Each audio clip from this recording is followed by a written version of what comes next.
దేవుడు అంటున్నాడు, ఏదైతే మీరు నా నామంలో నా తండ్రిని అడుగుతారో నా తండ్రి మీకు అనుగ్రహిస్తాడు. కానీ ఇది మొత్తానికి సత్యం కాదు. ఎందుకంటే మీరు మీ పిల్లలకు ప్లేట్లో భోజనం పెట్టేటప్పుడు ఆ ప్లేట్లో చేదు కాకరకాయ కూర, ఆలుగడ్డ కూర, ఇక ఆకుకూరలు, పూరి కూడా పెడతారు. వాళ్ళు ఆలు పూరిని తినేసి కాకరకాయని వదిలేస్తారు. కానీ వారికి తెలీదు ఆకుకూరలు, కాకరకాయ వాళ్ళ ఆరోగ్యానికి మంచిదని, ఆలు పూరి బాగా నచ్చిందని తింటూ ఉంటారు. కానీ తర్వాత వారి శరీరంలో ఆరోగ్య సమస్యలు మొదలైనప్పుడు అప్పుడు వరకు డౌట్ వచ్చేస్తుంది, ఎందుకు ఇలా అవుతుందని. ఎందుకంటే మీరు మొత్తం సత్యాన్ని తినాల్సి ఉంటుంది.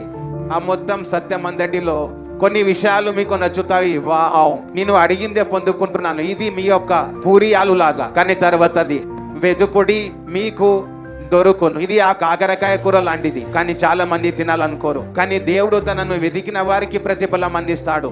మీరు ప్రార్థించి దేవుని వెతికారు కాబట్టి దేవుడు మీరు కోరిన దానికంటే 10 రెట్లు 100 రెట్లు గొప్ప ఆశీర్వాదాలని దేవుడు మీకు ఇస్తాడు. నీ జీవితాన్ని ఆస్వాదిస్తాడు. తన వాగ్దానాన్ని నెరవేరుస్తాడు.